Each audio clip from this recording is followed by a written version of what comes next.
Welcome back, everyone, to the third talk. And just after Andrea talking about empathy being a technical skill and how you need that, now we receive Amitai. So if you don't know, Amitai is an independent software development coach. He has been wrestling with legacy code bases for a long time. He's involved in so many initiatives. I think the first time I met him was when we organized I organized the Global Day of Code Retreat in Montreal, Canada, and he was organizing one in New York. So we connected because we were in the same time zone, not so far. Well, Amitai is doing a lot of things, and they always have a lot of good stories to share and great tips and tricks to give.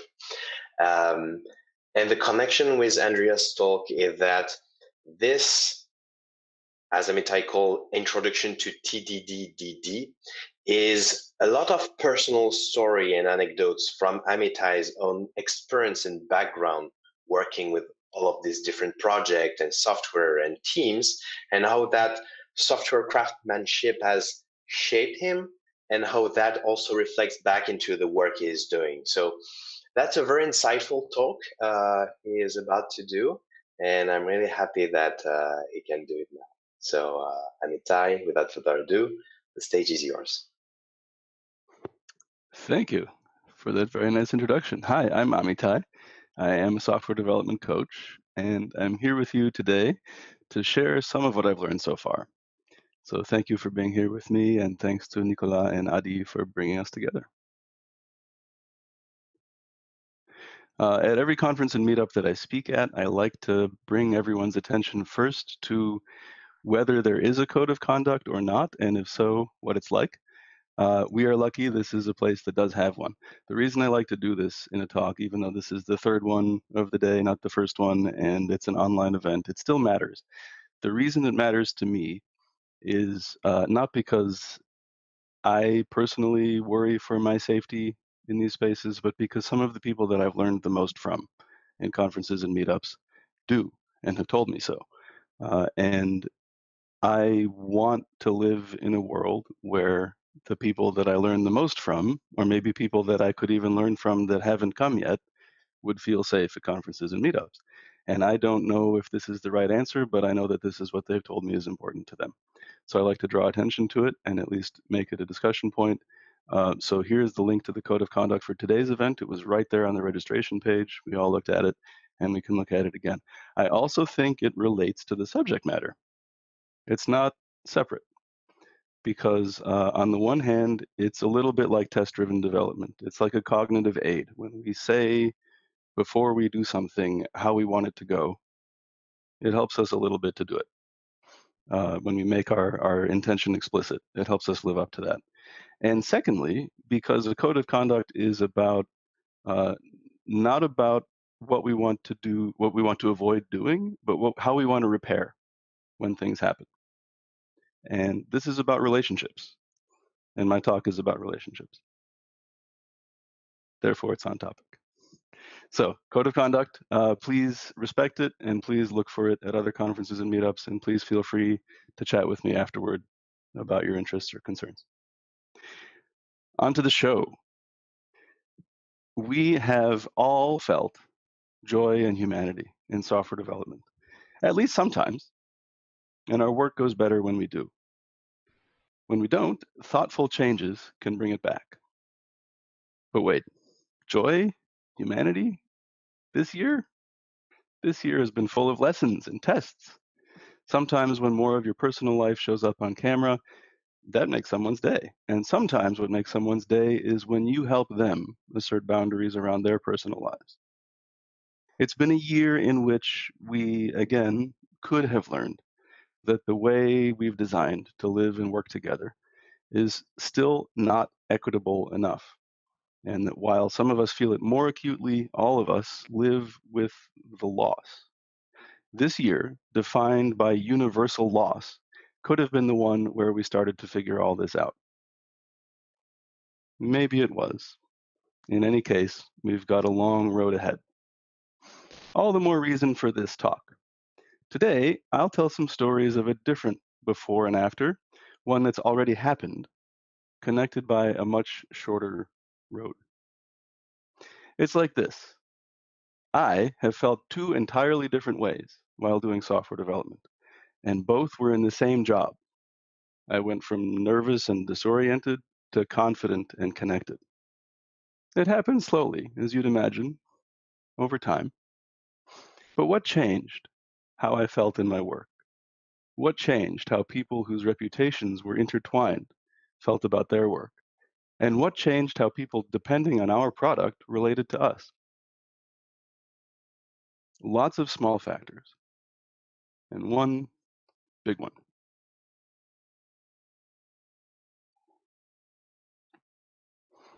Goldratt, in his theory of constraints, asserts that the throughput of a system is always constrained by a bottleneck. If you find it, you can ease it. If you ease it enough, some other place in the system becomes the new bottleneck. In any system of collaborative software development, a deeply human endeavor, I find it useful to posit that the bottleneck is human relationships. So far, this assumption has never led me astray. Now, I don't even think this, as stated, is an unusual or rare opinion. On the contrary, I think most organizations that do some software development would agree. It's just that our agreement would be rather shallow. The preponderance of software development being done today is designed with the assumption that the way to ease the human relationships bottleneck is to reduce our reliance on human relationships. The more specialized the roles, the fewer and more controlled the interactions, the better the result. If that were working well, I promise you, I would try really, really hard to believe it. If reality looked like that, I hope I would consider adjusting my beliefs. But my claim from my experience is the opposite. I believe the way to ease the bottleneck in software development is to honor, strengthen, and grow human relationships. I don't think this is an unusual or rare opinion either. Less common, maybe, but not uncommon. Still, of all the ways we could come at it, how is best? Let's begin, as I did, with legacy code. Our vocabulary on this topic owes a great deal to Michael Feathers, who's working effectively with legacy code, defines it as code without tests. His definition has been tremendously useful in a field where the value of automated tests is still far from universally understood. But while tests are a means to confidence, they're not the only means, and certainly not an end in themselves. So my favorite working definition of legacy code, which I explored on a podcast with Andrea Goulet a couple years ago, is valuable code we are afraid to change. Valuable code we're afraid to change. This means whether some code is legacy depends on who's trying to live with it. It's a function of code and people combined. For more on this, check out Jessica Kerr, a previous contestant on this show, on semanticy, G-Paw Hill on made, making, and makers. And for today, let's just note that code has plenty of its own properties, but legacyness is not one of them. That's a property of the relationship between code and its humans. Legacy is usually seen as an indicator that joy is absent, but that's not necessarily so. I think some of us particularly enjoy the challenges of wrestling with legacy code. We're here today. It can be especially satisfying when, like I'll share with you today, we get to live in a code base long enough to change our relationships to it and to other people. And some of us get a kick out of it in any case. So listen to Andrea Goulet again on makers and menders.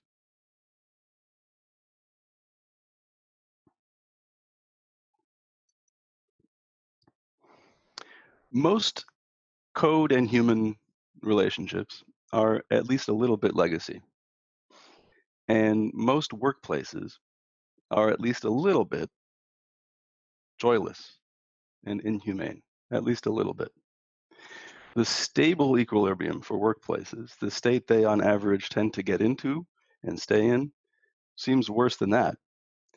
High-performing teams, delighted customers, and emotionally satisfying interactions are an unstable equilibrium. When you get there, the slightest entropy tends to pull you away. You can hold that equilibrium, though. It just takes ongoing, concerted, shared effort. When everyone is pulling together, the energy you expend will be returned to you and then some. By the end of this talk, I hope you'll have a stronger sense about where to focus that energy and a stronger feeling that it's worth the trouble.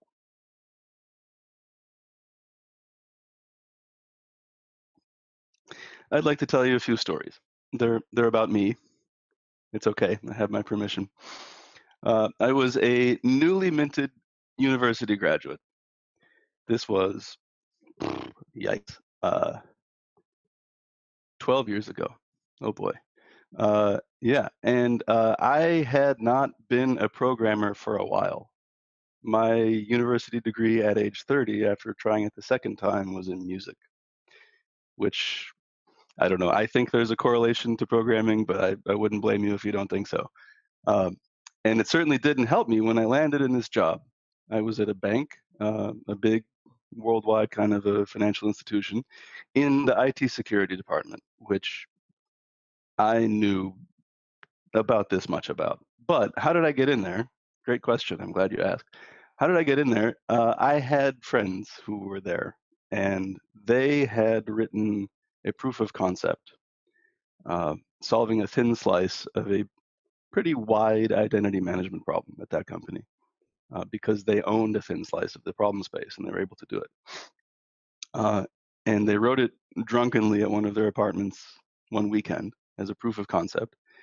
And it proved the concept. It was a great success, and suddenly there was demand for this idea to be extended to other business units, other computing platforms, you name it. And when they realized, nuts, this is a 5-year product management kind of a problem, we don't want to spend the next 5 years of our lives doing that. These were world-leading experts in Kerberos, which is a security building block that's part of Active Directory for identity management. Like really world-leading experts. And this was Perl development. That wasn't what they were in it for. And I, on the other hand, was very much in it for anything that I could get paid to do for 5 years. I had just graduated from college, which in America means $200,000 of debt. I'm living in New York, which means rent out the wazoo and college loans to pay off. And this was the only job I was offered because these were my friends and they thought this is a guy they could hand this project off to and he'd probably be able to figure it out. On the basis of what? I don't know. On the basis of we had beers on Thursdays sometimes. I don't know. But they took a chance on me. So here I am, new college graduate, got my first apartment, need to be able to pay these loans and rent every month. This is the job that I have. And they gave me my first assignment in this code base, which was, we have this command line tool, this is what they made, a client and a server, to create an identity. So imagine, if you will, that you work at a giant company where it's important to separate dev, QA, prod, maybe other environments. And it's important to separate who has access to which.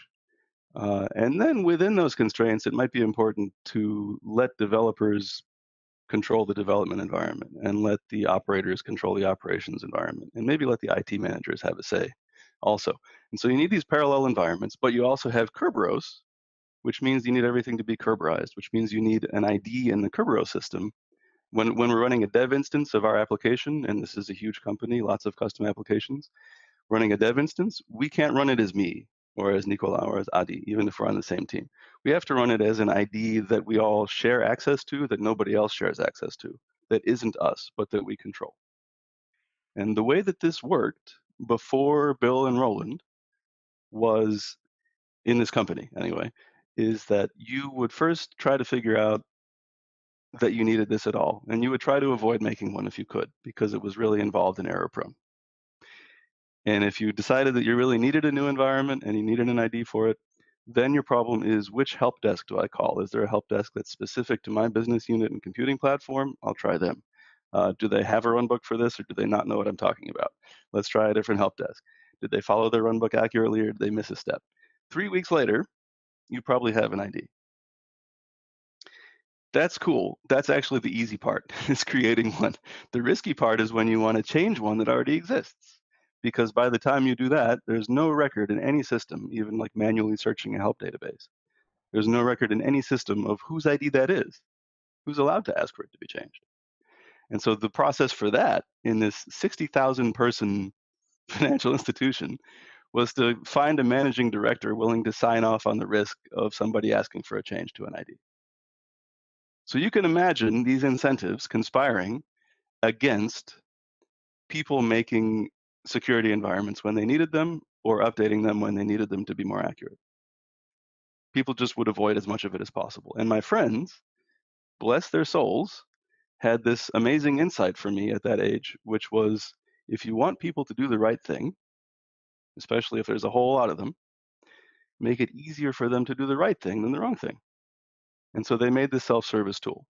And it would run at the Unix command line, and it would either come back a few seconds later silently because everything worked and now you have an ID and you own it, or it would give you an error message and it would unwind whatever it did, and you could try to figure out what happened wrong if something happened wrong, but it rarely did. And this was obviously much more desirable, and they solved it for a thin slice. They solved it for the distributed Unix computing platform, and they solved it for the Kerberos realm that they were responsible for. And there were many other platforms and many other realms. So they did a really nice job, but it was copy paste Perl. And here comes Amitai to implement the first feature in this identity management system. And bear in mind, this was 7 years after my first programming job, and I hadn't been that good at it to begin with. So I'm really like, the domain is up here for me, and the just programming at that scale in general is complicated for me, and I have been out of shape at it. All of these things, but I need this job. I know that. So they give me my assignment. My assignment is, now that we have this database of IDs and we have this ability for people to create and update their own IDs, we also will have an application lifecycle end, and we should decommission IDs when the application shouldn't be able to run anymore in that context. And for security reasons, they don't want to delete the IDs, they just want them to be disabled. And so that's a Boolean in a database, and that's an optional string to describe the reason that it was done. They already had that in the schema, so I didn't even have to figure that out. That was done. What I did have to figure out is, how do I add a command to the client? Well, it looks like I copy paste. That's what they did. So I'll do that. And then how do I add a command to the server? Looks like copy paste. Okay. And then how do I actually test this? Manually. And the domain language is really opaque, I would say. How do you create one of these things? That's create. But there's also something called insert, which you're not supposed to do. That's only for operations. Okay. How do you update one of these things if you're the owner? Update. Not bad. Okay. But there's also different subcommands that aren't called update that are for specific kinds of updates, that you should do those instead for those. Okay. And then, of course, in this database, now that there are records of ownership for IDs that have been created using it, we also have records of IDs that we don't have ownership for yet from before the system existed, and we want to establish ownership for those. Okay, so how does somebody say, I argue that that is my ID? You say assert. Okay, yeah. And then there's like a week where people could agree or disagree, and if it goes by, then it's yours. How do you short circuit that process? The word was accuse, which sounds like something never to do. I don't want to do that. I don't like that. I'm going to stay away from that. And so this was the domain language that I was up against. It seemed almost like I understood it until I read a little bit more, and then I was sure all over again that I don't. So this is what I was up against. So my job was to make disable. I made disable. I was able to test it manually, even though I didn't understand the lifecycle or the domain. I realized before we were going to deploy it, I said, now that we have the possible state in this database where IDs are not enabled, but they're here, that probably affects various other commands that work on IDs. that either should or shouldn't, depending on whether they're enabled or disabled. Right, okay, so here I go, I put some SQL where clauses or whatever. We ship the code. Bill and Roland agree on inspection. This looks like it's right. And I tested the code path they asked me for as best I could. We shipped it. It went into production. And this is like the oldest story in the history of software development. The new feature was fine, and other stuff broke. Raise your hand to yourself if that's ever happened to you. That's probably everybody. Yeah, okay. Yep. Like if Joseph Campbell had a mythology of software development, this would be the first story in his mythology. This is exactly how it always goes. So what happened is we got annoyed calls from the operations team who's supporting our product saying like basic stuff doesn't work anymore. What did you even do? Are you dumb? What's going on? And we had to do an emergency fix on a Tuesday, which is not when a bank wants you messing with production. They want you messing with production over the weekend. And this was Tuesday that we had to do really, like, once I saw what the problems were, they were really basic. Things that, had I been a better programmer more recently, maybe I wouldn't have made those mistakes. Things like in these multi-line SQL statements, I missed a space. And so things were jammed up against each other. Or various really dumb syntax errors that just because I couldn't exercise those code paths and I didn't know what I was doing all that well, shit happened. So we fixed them all really easily. We put the code in production. I took a deep breath and I thought again about my situation. My situation being I live indoors and I want to keep it that way. And right now, I have zero confidence in my ability to do this job. Is there anything that I know or anything that I know of that would help me do better at this work pretty soon so that I can keep this job? And what popped into my head was that once upon a time, somebody had tried to teach me test-driven development. This was 7 years before. And I didn't totally understand it then, but I was pretty sure that I was going to need it now. So I went to my manager and friend, Bill, and I said, Bill, if you need me not to mess up in production like that again, and he sort of leaned in and said, go on, then I need to do test-driven development from now on. And I don't know if he knows what it was at the time. I'm not sure. But he said, do whatever you think you need. Man. And so I went with it. And I didn't exactly know what it was, but I knew that I needed a way to write assertions about my intent and to accumulate them so that I couldn't make mistakes that I had avoided making before this time. And we couldn't do that right away because the code was not so testable. Part of the copy-paste mess in the client and server had been the client has to marshal up the arguments to send them over the network. And then the server has to unmarshal them. And each client and server method does this for itself. The concerns were mixed in and duplicated. So Roland had written a new version of a library for that remote object procedure call in Perl. And the new version of the library would let us separate the business object from the network and from the authentication, which were already fairly separate. And by the end of that very careful manual work that I was able to do with him, which was a great boon to have him still around, somebody that wrote this code was still with us. We made very small, very mechanical changes, and we tested them manually as best as we could. And then we shipped the new service in parallel with the old and found all the old clients, some of which I didn't realize had existed, and migrated them to the new API. Okay, now we have a leg to stand on. And here's where Roland actually made what for him was a really basic shell script, which just showed an example lifecycle of these IDs. And finally, I had an insight about the domain. This is what people do. They make one, they change it like this, they do this and that, and then someday it's all over and they do this. Oh, okay. Or there's an ID that predated the system. We don't know who owns it yet. Somebody asserts that could be enough, or somebody does accuse. Now it's over and it's theirs. Okay. I see what people are doing with this now. Cool. These words make sense. And that was like an end-to-end integration test. I could not run that test the way that Roland could run that test because he and Bill had root. on the Unix systems and in the Kerberos plant, and I did not and should not have had. So these integration tests were good documentation for me, but I couldn't test those integrations.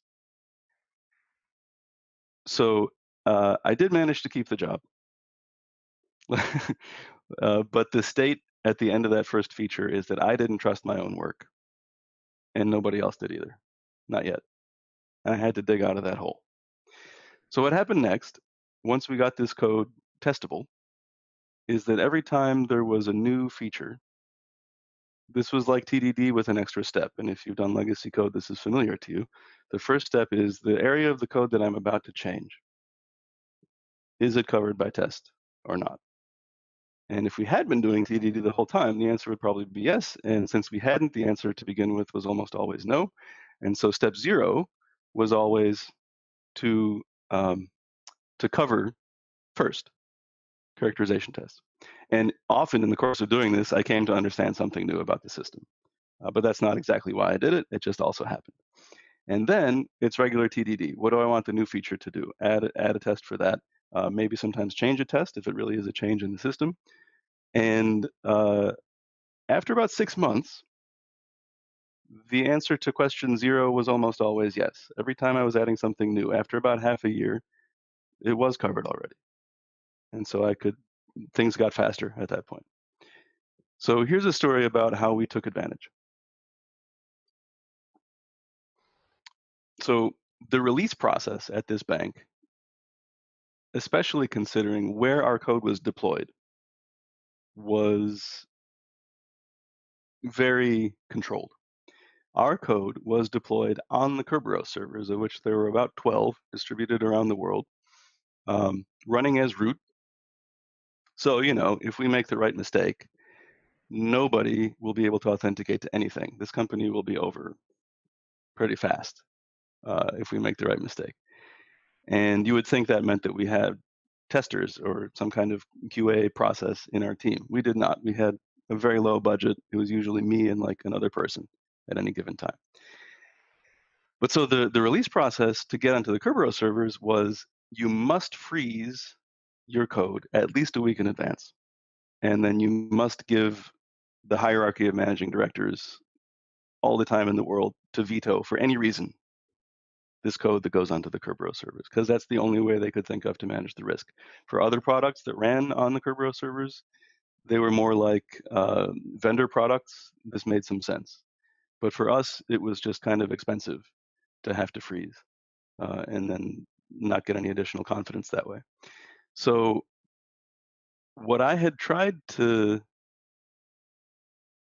I'll come to that part later. So Bill came to me, this was on a Friday, and Fridays are usually when we ship. Once every half a year or so is about how we were doing it. When the pain of all the inventory of the new features that we had developed was greater than the pain of doing the release.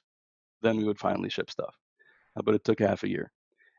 And we had a release on a Friday that had been scheduled for a long time.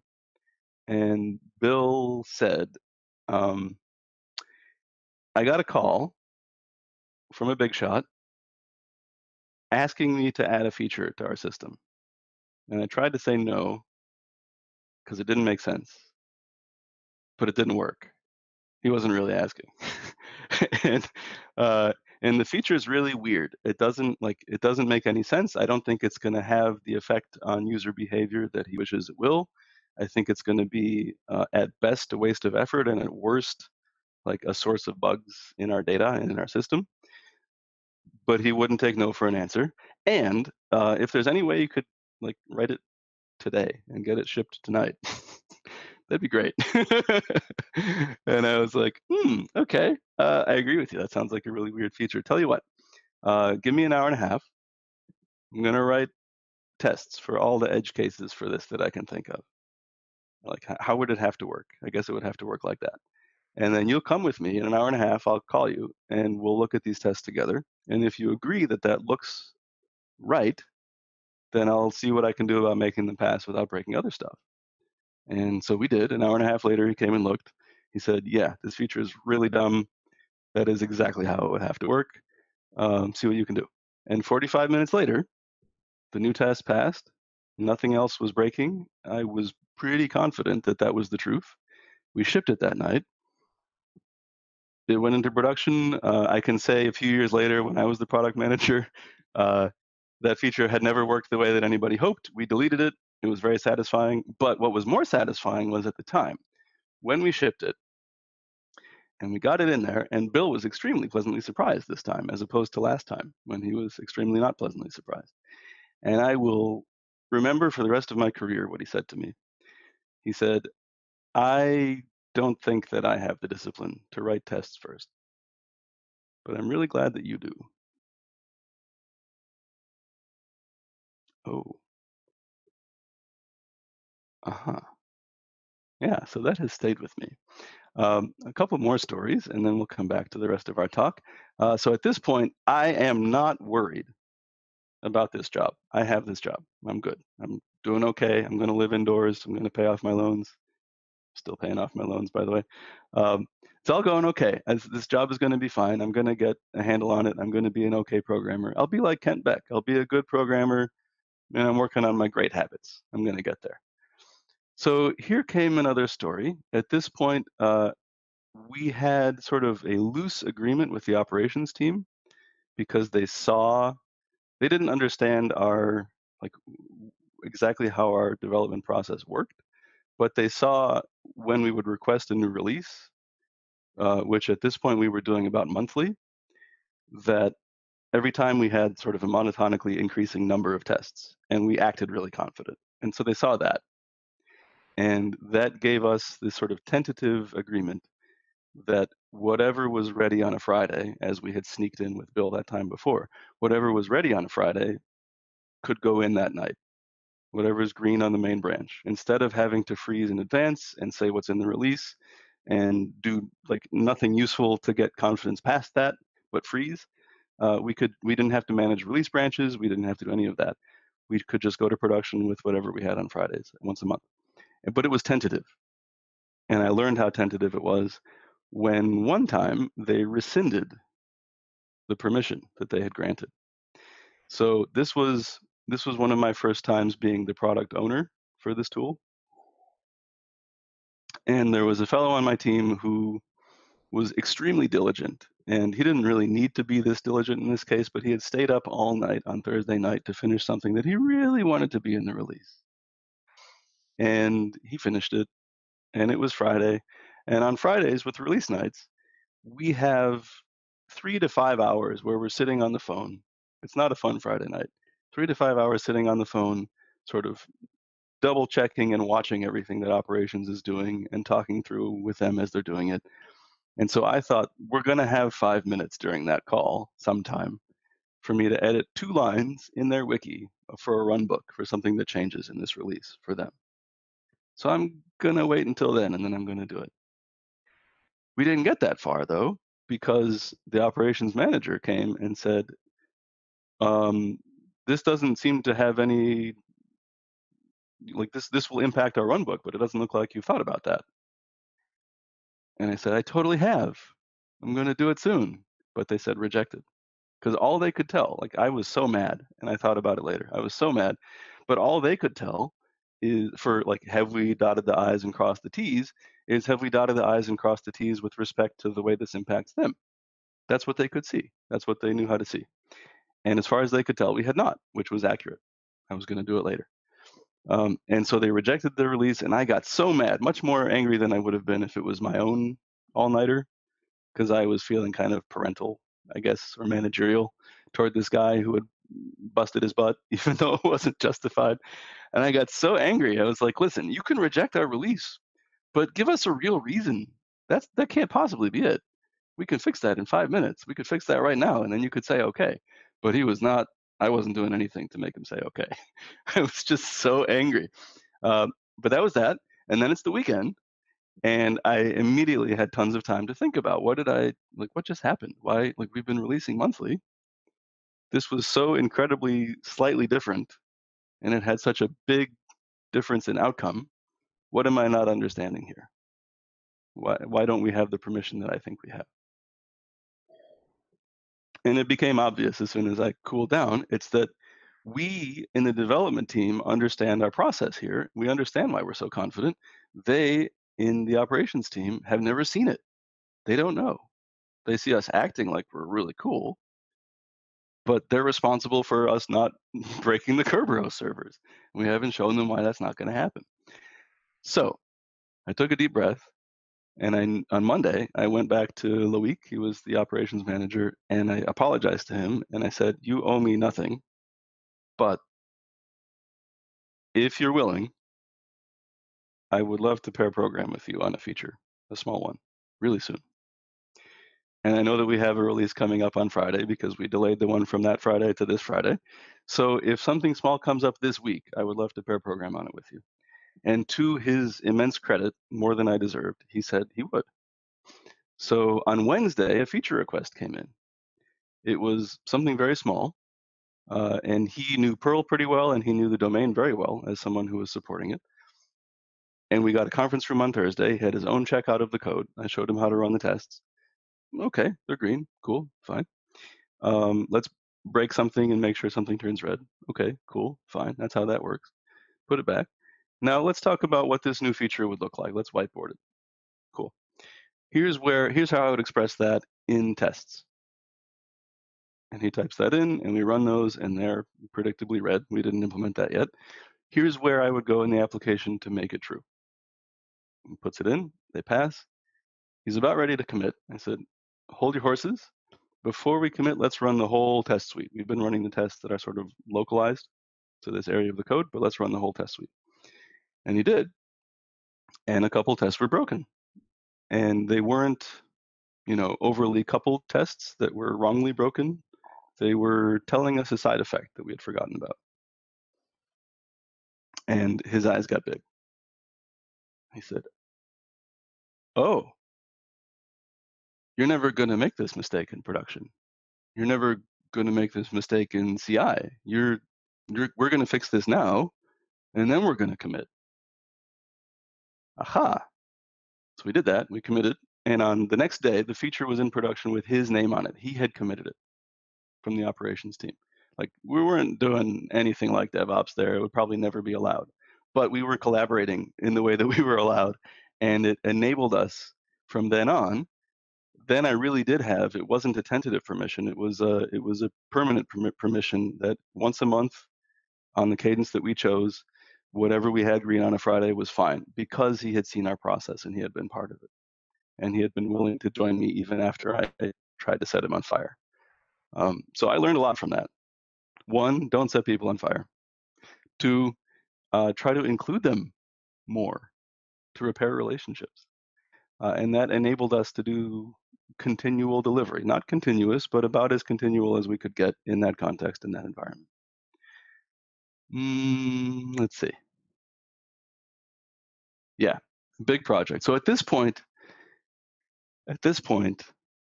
people were starting to be interested. They were observing our development process, and they were interested because it looked like we were doing things a different way. We weren't freezing in advance. We weren't making release announcements months in advance.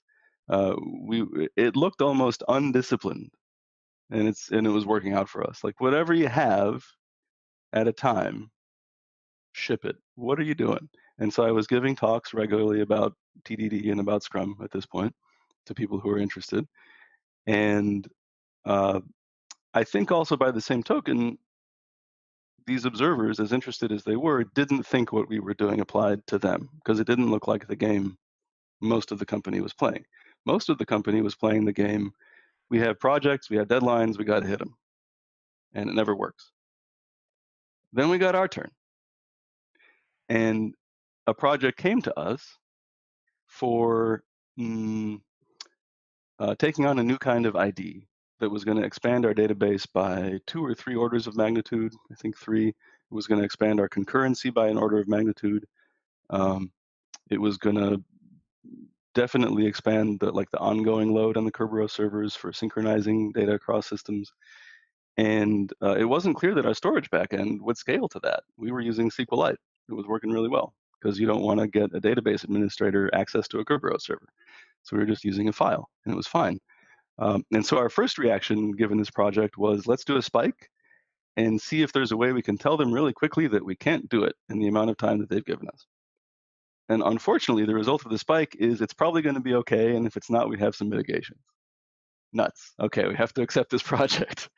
Okay, and the deadline was fixed. It was an internal audit finding. It was going to be 8 months, and we were going to have to be done. So we didn't know, of course, how fast we go. We hadn't been doing anything about that. We hadn't been doing Scrum. And we started doing a little bit of Scrum. We made a project backlog. We said, for the next 8 months, we're not doing anything else on this product. We're just doing the stuff that's in this project backlog. And we know enough now, because we've understood the domain, we've refactored to be testable, we've got lots of tests, operations is involved in our process. We know enough now to guess really well what the right stories have to be for this project, and to estimate them reasonably well with points. What we don't know is, of course, with no degree of certainty can we be sure that that's exactly the right backlog, but we're pretty sure. And with no information at all, we have to just start burning it down and check in and see if we are going fast enough. That's all we can do. So let's get going. And it seemed like we were doing okay.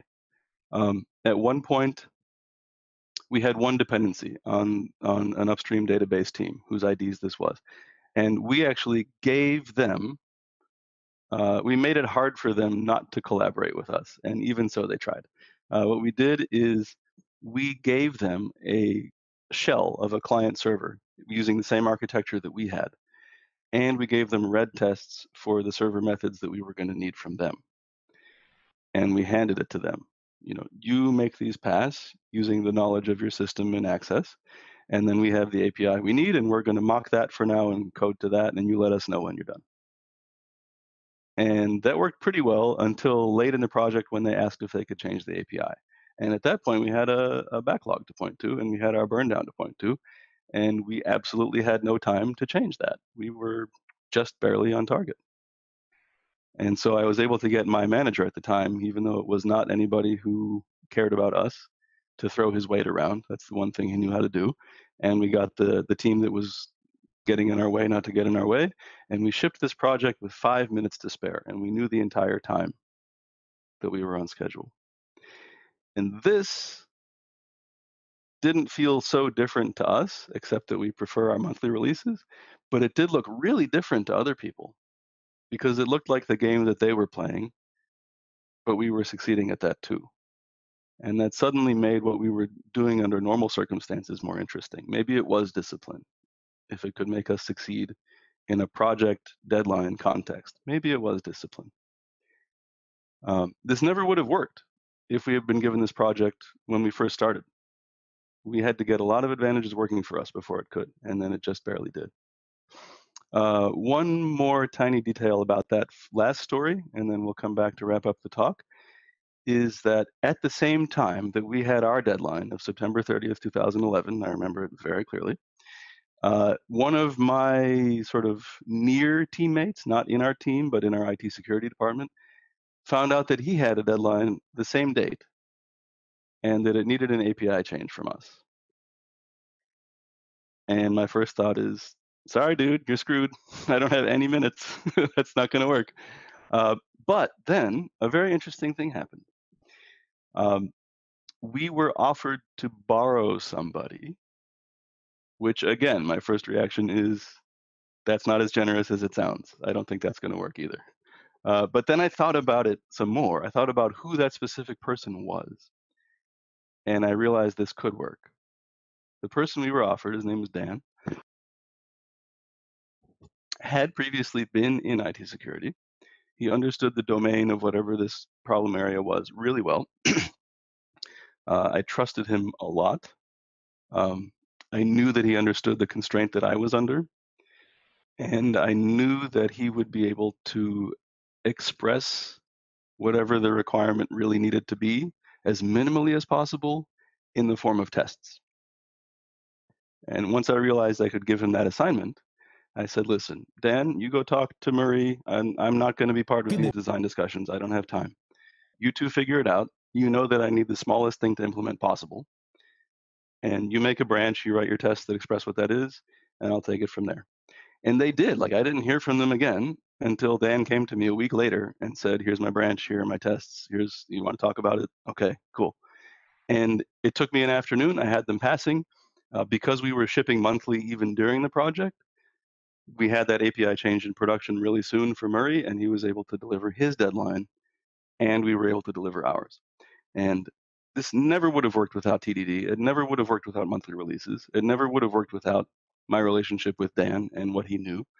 And it's among the most satisfying business outcomes I've ever had. Even though deadlines are no fun and they're extremely artificial, it looked like we worked magic in that situation. It shouldn't have been possible, but everything lined up just right because of the way that we were working.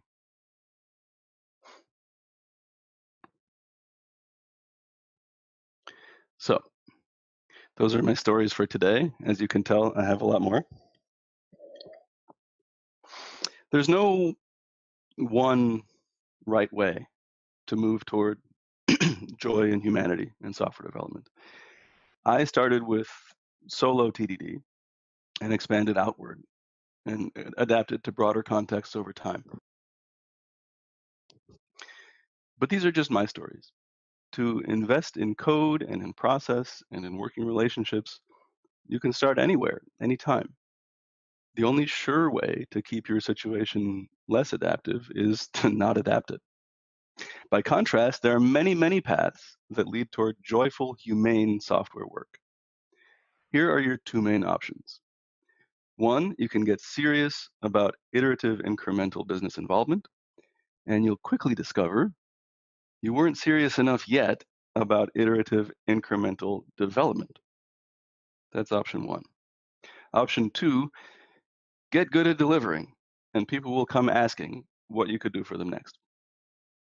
You've heard all about option two. Let me expand a bit on option one. Say you start with Scrum. Lots of places do. Scrum sets up a bunch of feedback loops you might be missing, including retrospectives. If you regularly retrospect, you can steer your process. If your retrospection sometimes goes a little meta, you'll be able to notice, tune, even create more feedback loops. Sometimes I describe coaching, like I do, as rehabilitating an organization's feedback loops, finding where they've broken open and reclosing them so the organization can once again steer itself. Scrum is a fine starting point. I do want to draw your attention, as software people, to the fact that Scrum, by design, says nothing specific about the software part of software product development. Scrum for software is an interface without an implementation.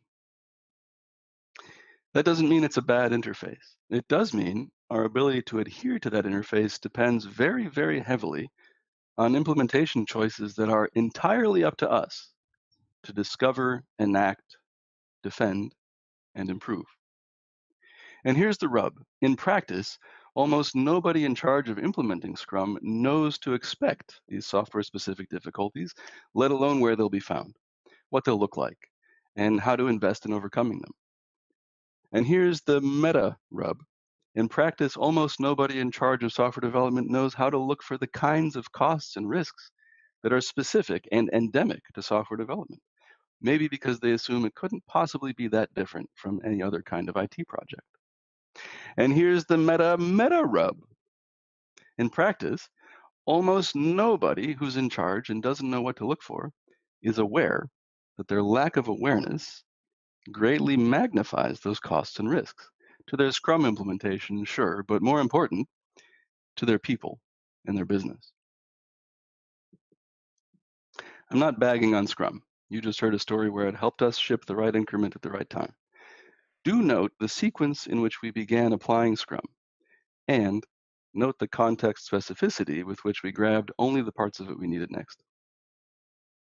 I'm not bagging on software managers either. Most managers get thrown in with zero training, and software development is inherently hard to see. It's not reasonable to expect anyone to come magically equipped with knowledge about how to see it. None of us came that way. Scrum is a lens you can look through. It's a useful one, But a lens can only show us what we've learned how to see. Visual acuity comes from a finely tuned relationship between perception and processing. When that relationship is fuzzy, the picture is fuzzy. Until it's repaired, salient details will remain out of focus. That was option 1. Let's come back to option 2.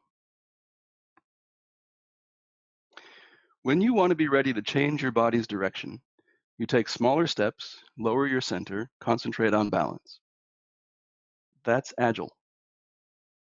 Don't be so optimizy about finding the maximally auspicious first step that you delay taking any step. Don't be too concerned about whether others will immediately want to join you.